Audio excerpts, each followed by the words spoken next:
Imagine this: you're sitting on the fence, wondering if you should keep renting or finally take the plunge into homeownership. The wrong decision could cost you tens, even hundreds of thousands of dollars over the next decade, trapping you in a cycle you didn't anticipate.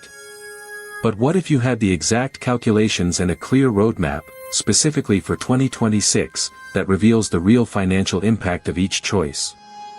This isn't about generic advice, it's about the cold, hard math that shows you whether buying or renting makes sense for your wallet, right now. We're going to break down the hidden expenses and overlooked benefits that truly separate the smart financial decision from the regretful one, starting with the biggest myth about homeownership. The most pervasive myth in real estate is that rent is dead money. People say you're just paying someone else's mortgage, throwing money away. While it's true you don't build equity, this narrative completely ignores the significant costs of homeownership beyond the mortgage principal. Think about property taxes, homeowners insurance, private mortgage insurance, PMI, if you put less than 20% down, and the constant stream of maintenance expenses.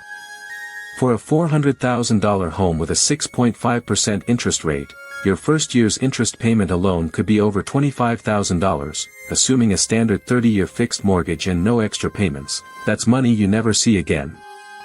We'll show you exactly how these hidden costs stack up against rent, and why sometimes renting can actually free up capital for better investments, which we'll explore next. Let's get specific about those hidden costs. Beyond your monthly mortgage payment, you're looking at property taxes, which can be thousands of dollars annually, varying wildly by state and county. Then there's homeowners insurance, potentially $1,500 to $3,000 per year. If your down payment is under 20%, say 5% on a $350,000 FHA loan, you'll pay mortgage insurance premium, MIP, for the life of the loan, if the down payment is less than 10%, or for 11 years, if the down payment is 10% or more, adding hundreds to your monthly bill. And don't forget closing costs, which can be 2 to 5% of the loan amount, that's $7,000 to $17,500 just to get the keys. These aren't one-time fees, many are recurring. We're talking about an additional $800 to $1,500 per month on top of your principal and interest. But wait, there's even more money flowing out of your pocket before you even consider repairs. No home is maintenance-free. Experts recommend budgeting 1 to 4% of your home's value annually for maintenance and repairs. For a $400,000 home, that's $4,000 to $16,000 a year. This isn't just about fixing a leaky faucet, it's the roof needing replacement for $15,000, a new HVAC system for $10,000, or unexpected water heater failures. As a renter, these costs are your landlord's problem. As an owner, they're yours. This variable expense makes budgeting tricky and can quickly erode any perceived equity gains. We'll compare this directly to the fixed, predictable costs of renting, revealing how much financial flexibility you might be sacrificing, and why that matters for your long-term wealth. While homeownership ties up significant capital, renting offers unparalleled flexibility and predictability.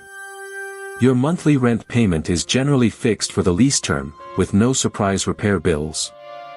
This frees up your cash flow for other investments, like a Roth IRA or a diversified stock portfolio, which can sometimes outperform real estate, especially in volatile markets. Renting also allows you to move easily for job opportunities or lifestyle changes without the enormous transaction costs of selling a home, agent commissions, staging, repairs, etc. Consider the opportunity cost. If you rent and invest the difference you'd spend on homeownership costs, what could that look like? We'll crunch those numbers next, showing how dead money can actually be smart money in disguise.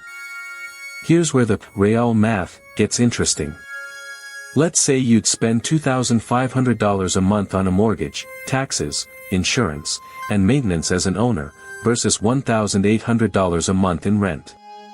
That $700 difference, if invested monthly into a diversified fund earning an average of 8% annually, could grow significantly.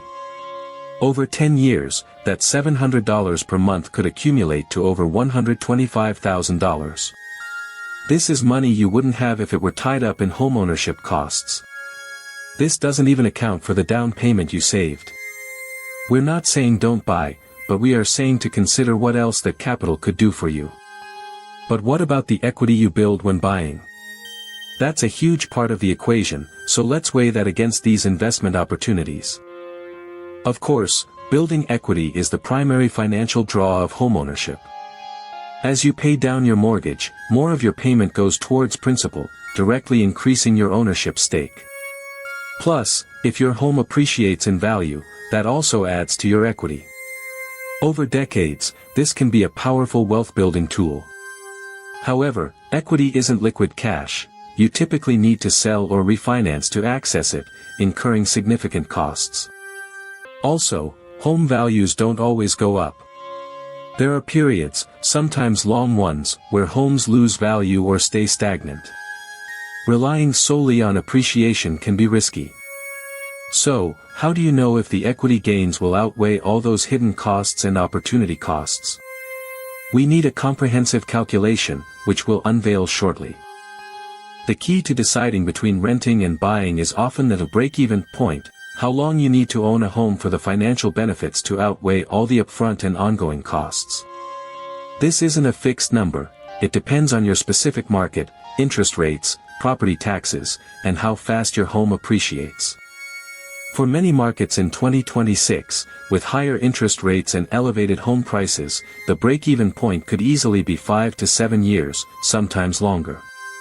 If you plan to move sooner than that, renting almost always makes more financial sense.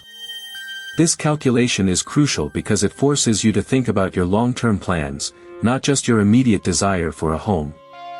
But what happens if you buy and then have to sell quickly?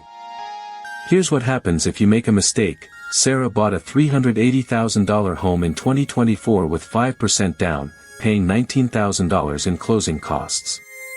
Her mortgage, taxes, insurance, and PMI were around $2,800 per month. 2 years later, a job transfer forces her to move. She spent $67,200 in mortgage payments, mostly interest, $12,000 on property taxes and insurance, $8,000 on unexpected repairs, and now faces 6% realtor commissions to sell, $22,800, plus another $5,000 in closing costs for the buyer. Even if her home appreciated by 5%, her total equity gain wouldn't cover her expenses. She effectively lost tens of thousands of dollars because she didn't hit her break-even point. This scenario is more common than you think, highlighting the importance of understanding your local market, and we'll show you how to do that. So, how do you apply this to your situation? First, calculate your true all-in cost of buying. Use online calculators for mortgage, taxes, and insurance. Get quotes for PMI. Research average maintenance costs for homes in your desired area on sites like Zillow or Redfin. Second, research comparable rental prices for similar properties. Third, calculate the difference and determine what you could invest if you chose to rent. Fourth, consider your timeline. Do you realistically expect to stay in one place for 5-7+ years? This rigorous analysis, which few people actually do, will reveal your personal break-even point. Don't rely on generic advice, rely on your own specific numbers. We're also going to look at how interest rates play a massive role in this equation. Interest rates in 2026 will be a huge determinant. A 1% difference in interest rates on a $350,000 loan can mean tens of thousands of dollars over the life of the loan. For example, at 6.5% interest, your monthly payment on a 30-year fixed loan is approximately $2,212, PNI. At 7.5%, it jumps to $2,447, an extra $235 per month or over $84,000 over 30 years. This significantly impacts your affordability and the total cost of ownership. Higher rates push the break-even point further out and reduce the amount of principal you pay down in the early years. This makes renting more appealing, especially if you can invest the difference. But what about the emotional side of homeownership? It's not all about numbers. While the financial math is critical, the decision to rent or buy isn't purely analytical. Homeownership offers a sense of stability, belonging, and the freedom to customize your living space that renting often can't match. There's a psychological comfort in having a place that's truly yours. For some, this emotional value outweighs a purely financial calculation. However, it's crucial to distinguish between a genuine desire for homeownership and societal pressure or fear of missing out. A home is a significant financial asset, but it's also a lifestyle choice. Make sure your emotional reasons are backed by a solid financial foundation, so you don't find yourself in a situation you regret. We'll wrap up with the single most important takeaway. The single biggest takeaway from this deep dive into renting versus buying in 2026 is this: there is no universal, better option. The correct choice depends entirely on your personal financial situation, your lifestyle goals, your local market conditions, and your expected timeline.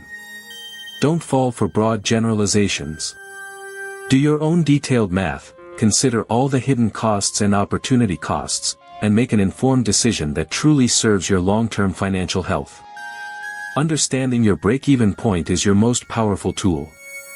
If this analysis helped you see the real estate market more clearly, make sure to subscribe for more insights that simplify complex financial decisions.